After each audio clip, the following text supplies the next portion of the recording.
यशोदा ने दरवाजा बंद कर दिया। भगवान शंकर निराश होकर चल दिए। आज उदास होकर के बाबा शंकर लौट के जा रहे हैं। भगवान कौन है? जो भक्त के हृदय की बात को जान जाए वही भगवान है। आज मेरे गोविंद को दया है। न जाने कौन से गुण पर दयालु रीझ जाते हैं। परीक्षित, जैसे ही बाबा शंकर लौट कर जाने लगे तो मेरे प्रभु ने बड़ी सुंदर लीला की। रोना शुरू कर दिया, जोर जोर से रोने लगे। मैया यशोदा लाला को चुप करने के अनेकों प्रयास करती है। कभी लाला को अपने स्तनों से लगाती है, कभी खिलौना देती है, कभी माखन देती है, लेकिन लाला रोना बंद नहीं करते। लाला के रोने की आवाज सुनकर अड़ोसी पड़ोसी जितनी वृद्ध माताएं ब्रजांगनाएं सब दौड़ दौड़ कर आने लगी। अरे यशोदा, क्या बात है? लाला क्यों रो रहा है? एक बुढ़िया बोली, यशोदा मोकू तो ऐसो लगे कल जो लाला को बधाई देवे को आई ना बरौली की, कोई नजर लगाएगी। प्रेम से बोलो राधे। बड़ी टेढ़ी टेढ़ी नजरनते लाला की तरफ देख रही, ऐसे समझो इन्हें कि वो बालक देखे ही ना। हे राम, मुकु ऐसे लगे काऊ की नजर लगी है लाला को। मैया बोली, कहा बताऊं दादी, आज तो कोई आयो ना। हाँ, याद आया, एक बड़े बड़े गले में सर्प लटक रहे मैया, एक बाबा जरूर आयो, लेकिन मैंने तो बाबा को लाला के दर्शन नहीं कराए। बूढ़ी मैया बोली, लेकर ले बात, तू बड़ी बावली है। आजकल ये बाबा जी है ना, ये बड़े ओना टोना करने वाले हैं। यशोदा मोकू तो ऐसे ही लगे कि आप बाबा जी ने ही कोई लाला पे जादू कर दिया।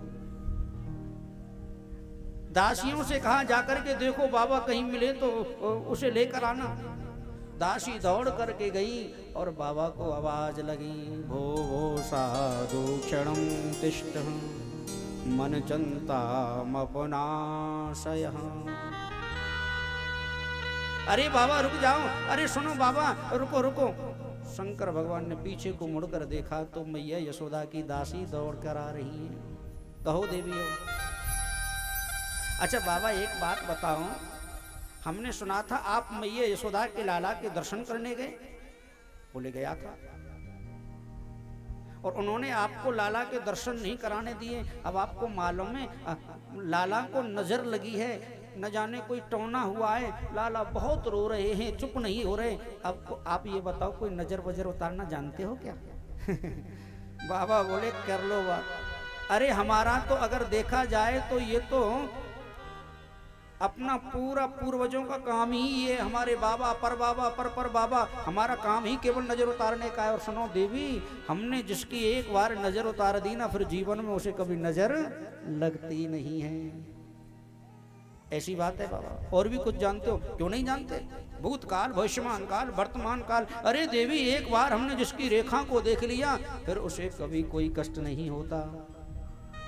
चल रे योगी नंद भवन को माती यशोदा बुलवावे,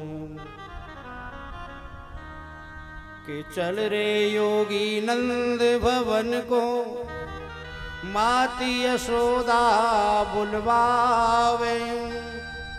बाके लाला को नजर लगी है, राई नून करावे। बाके लाला को नजर लगी है, राई नून करावे। बाबा हम निवेदन करते हैं, अब आप हमारे साथ चलिए और आप जो कहोगे सो। बाबा बोले, मैं नहीं जाऊंगा, बिल्कुल नहीं जाऊंगा। तेरी मैया यशोदा है ना, वो बड़ी निष्ठुर है। एक शर्त पे जा सकता हूं, अगर तेरी मैया हमें अपने लाला को हमारी गोद में खेलने के लिए देगी तो ही मैं जाऊंगा, अन्यथा मैं नहीं जाऊंगा। दासी दौड़ करके आई और दासी ने आकर के कहा, मैया बाबा ने तो बड़ी विचित्र शर्त रखी है। बाबा ने कहा है, मैया अगर हमें लाला को खेलने के लिए गोद में देगी तो ही हम आएंगे, अन्यथा नहीं आएंगे।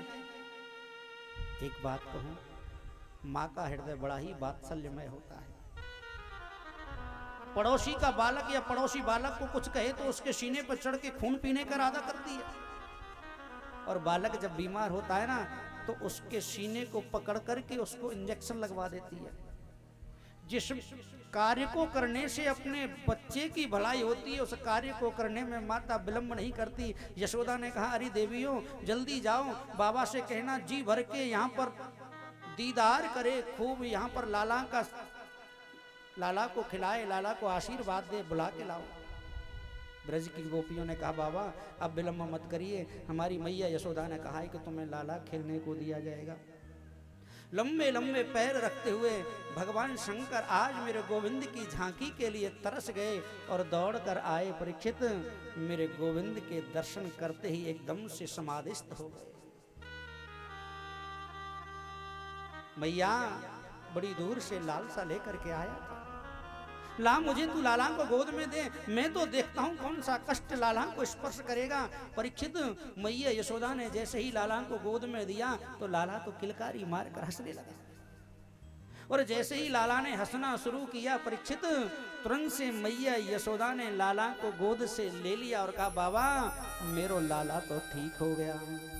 सुर नर मुनि सब की यह रीति, सुर नर मुनि सब की यह रीति, सुर नर मुनि सब की यह रीति, सुर नर मुनि सब की यह रीति, सुर नर मुनि सब की यह रीति, सुर नर मुनि सब की यह रीति, सारथ लाग करे सब प्रीति, सारथ लाग करे सब प्रीति, सारथ लाग करे सब प्रीति। मैया यशोदा ने तुरंत से बाबा शंकर के गोद में से लाला को लिया। बोले, बाबा जुग जुग जियो, तुम्हारे मुंह में घी शक्कर, मेरा लाला तो ठीक है गो, अब तुम बताओ मैं तुम्हें क्या दक्षिणा दूं। मैया। और जैसे ही लाला को मैया यशोदा ने पुनः गोद में लिया परीक्षित, लाला ने फिर रोना शुरू कर दिया। लाला जैसे ही जोर से रोने लगा, मैया यशोदा बोली, बाबा तुम तो कह रहे थे कि मैं ऐसी नजर उतारूंगा जीवन में फिर तेरा लाला कभी रोएगा नहीं, लाला तो फिर रोने लग गया। हाँ? बोले, मैया जब तक मैं इसको जी भर के नहीं देख लूंगा, जब तक इसका दीदार मैं दिल से नहीं कर लूंगा, जब तक तेरा लाला ये चुप नहीं रोएगा। मैया यशोदा ने तो अब के लाला बाबा के चरणों में लटा दिए। बोले, बाबा जब तुम्हारा मन भर जाए जब तक तुम लाला को राखो।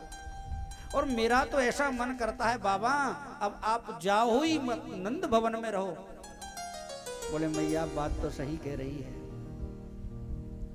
अच्छा मैया एक बात बताएगी, तू अपने लाला को स्नान कहाँ कराती है?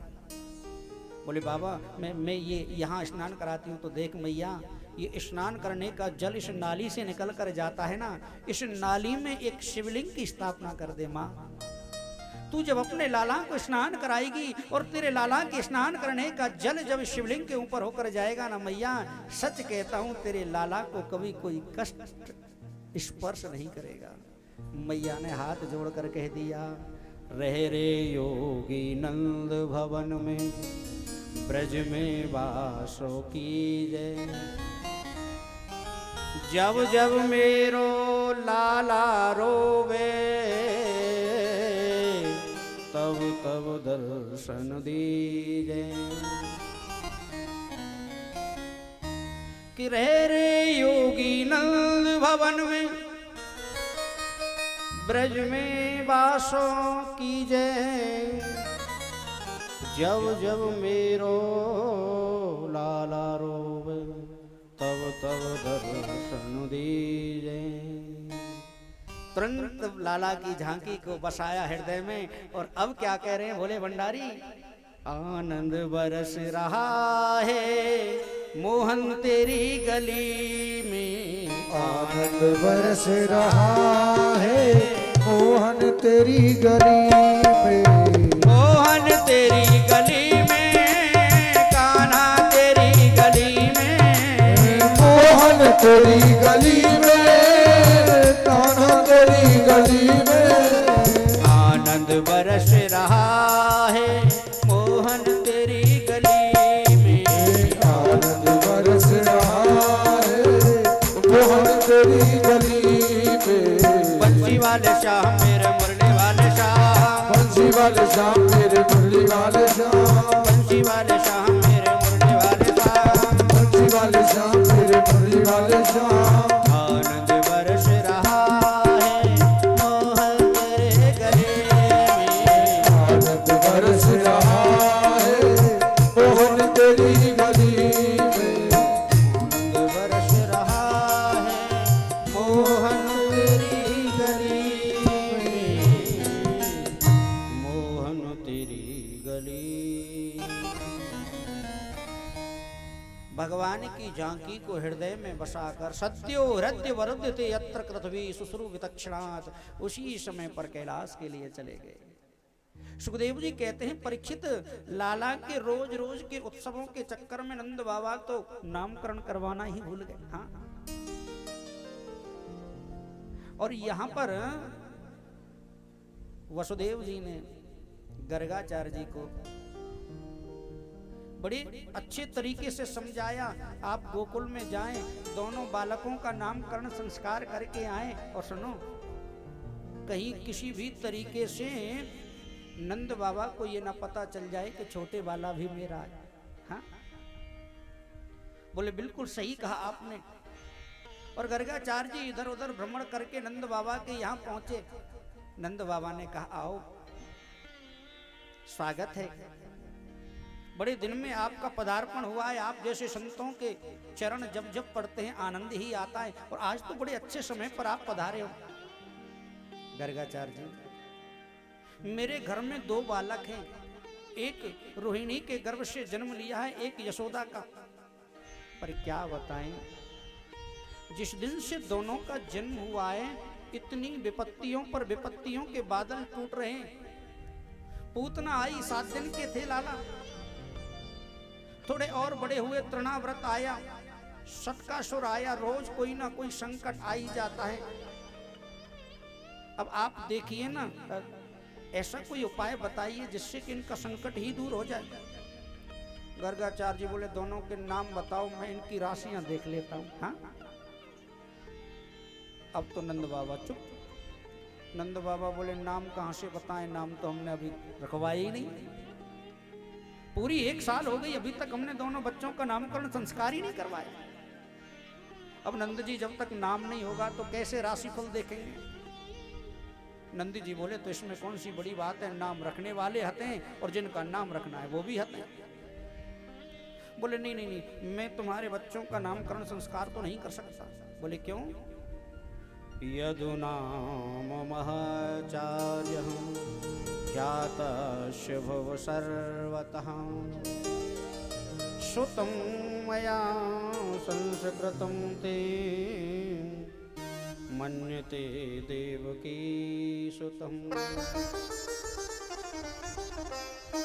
अब यमन में यहाँ पर कहने लगे मैं यदुवंशियों का कुल पुरोहित हूँ,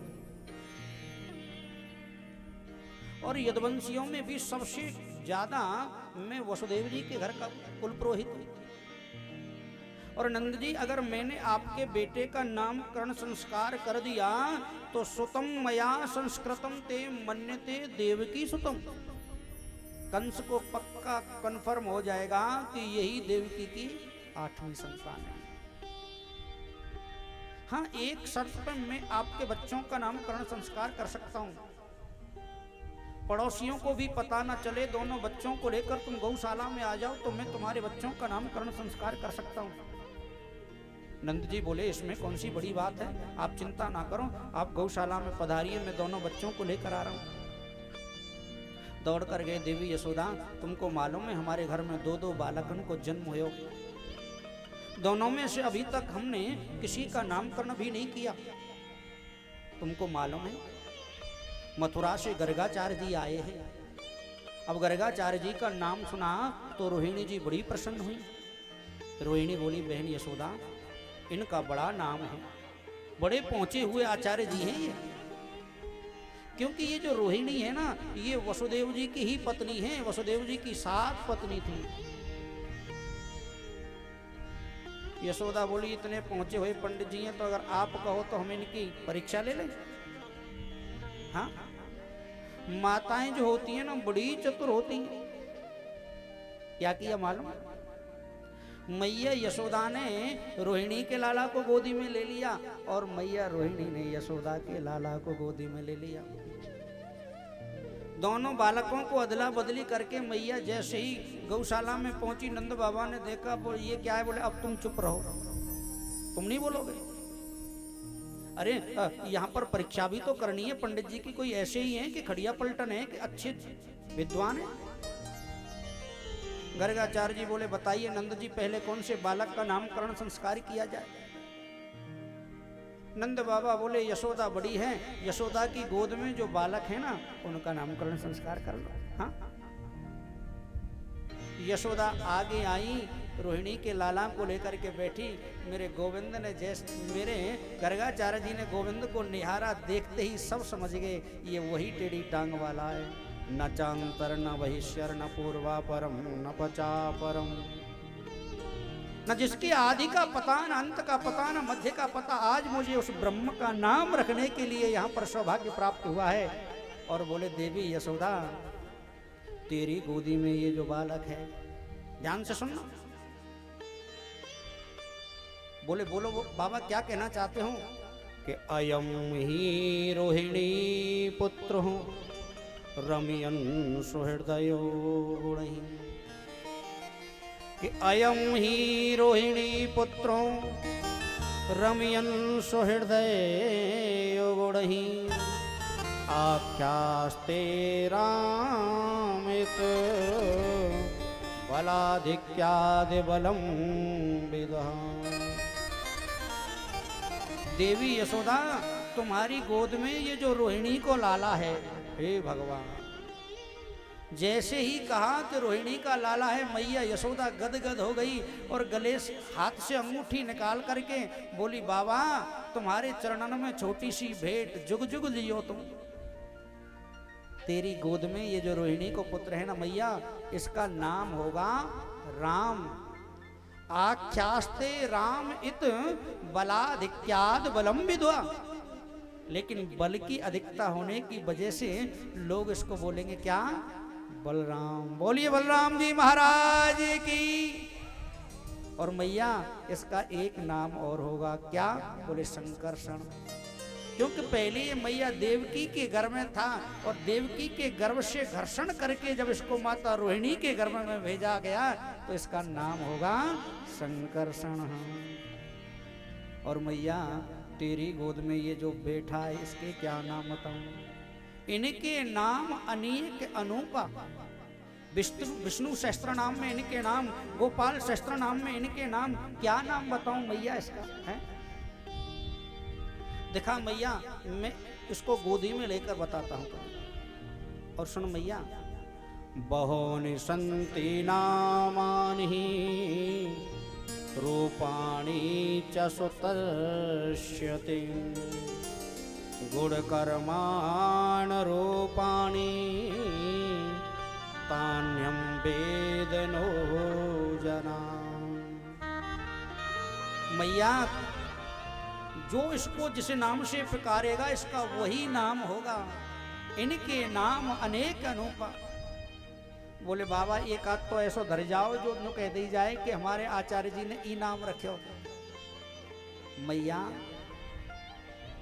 थोड़ा मुझे गोदी में तो दो इसे।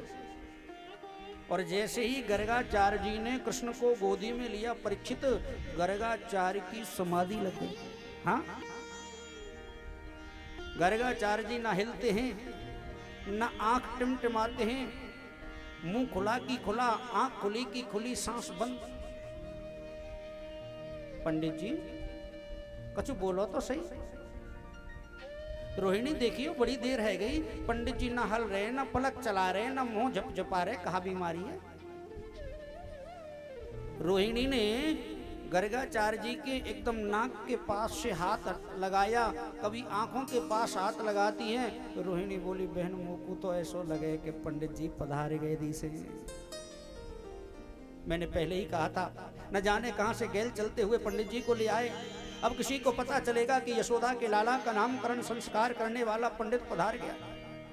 अरे देवी रोहिणी देखो तो सही इनको, मैया यशोदा खड़ी हुई। अरे बाबा बोलो तो सही। जोर से जैसे ही हल हलाया तो एकदम से बाबा बोले, हाँ देवी चलो जिंदे तो हते। प्रेम से बोलो राधे।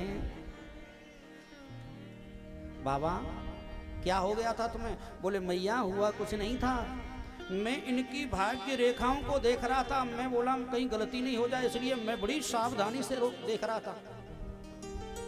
अब आपको बताऊं मैया, तुम इसको अपना बेटा समझ बैठी हो ना। ये सारे संसार का इतना गर्गाचार्य जी ने कहा, मेरे गोविंद ने दाढ़ी पकड़ के जोर से नीचे से झटका मारा, पोल खोलोगे क्या?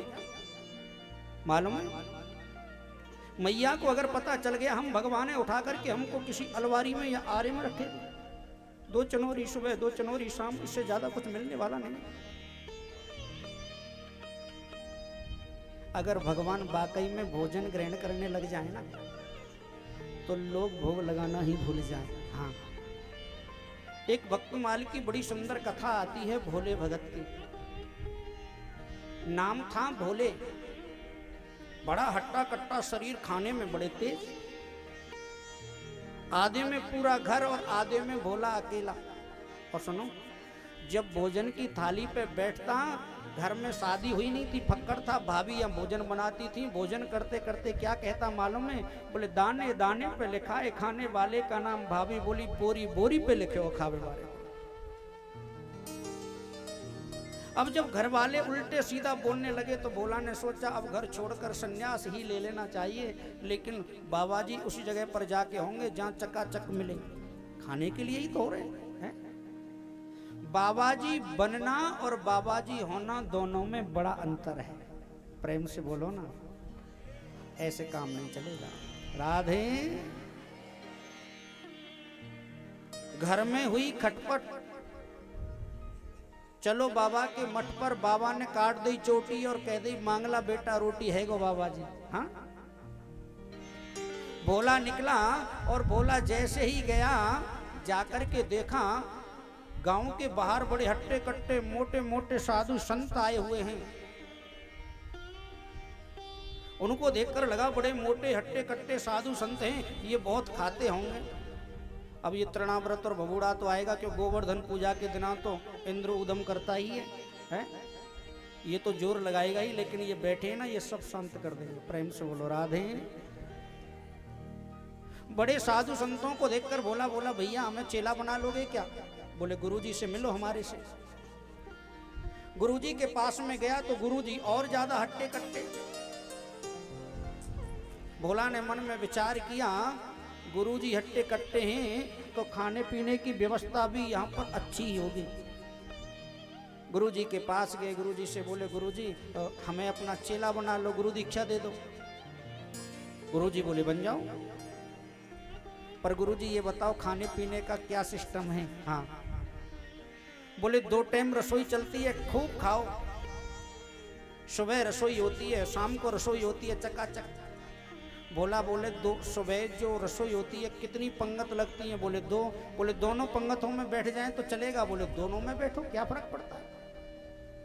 भोला ने गुरुजी बना लिए आराम से। अब तो सुबह नहाए धोए, हाथ में माला झोरी लेकर के, माला का तो नाम केवल नजर रहे रसोई घर पे।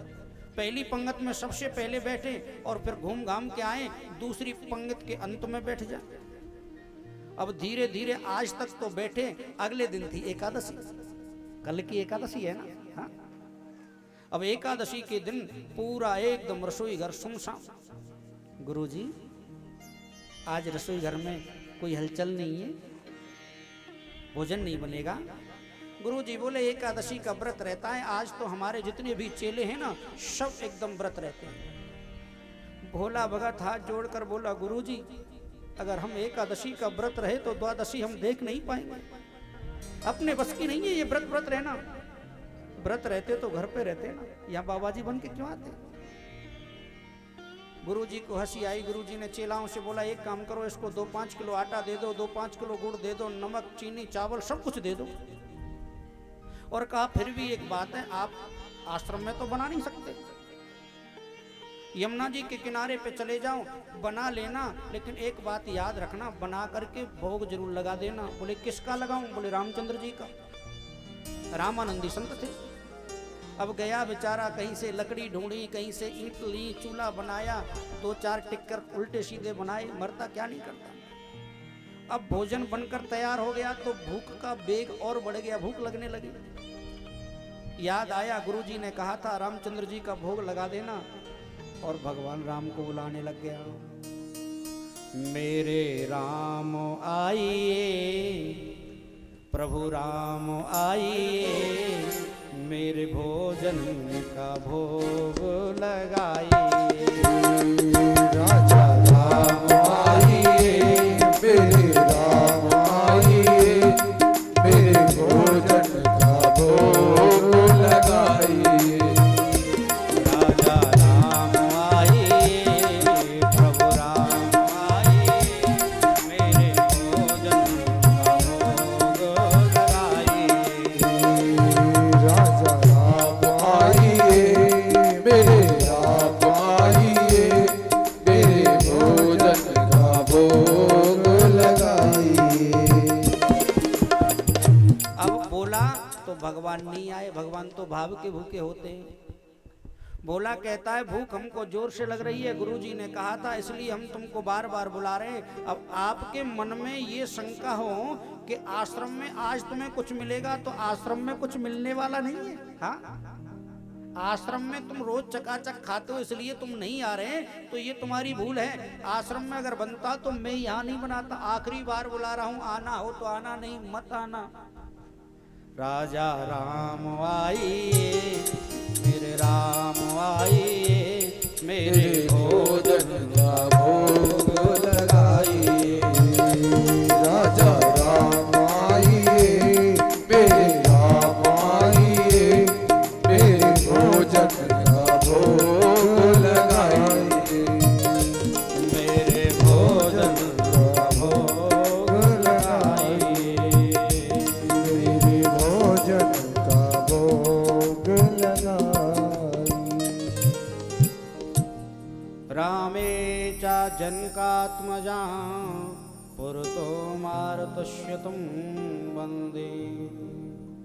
भगवान राम माता जानकी के साथ में प्रकट हो गए। प्रेम से बोलो ना राधे।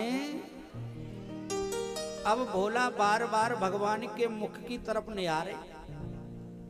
भगवान बोले भोला भोग लगाओ ना।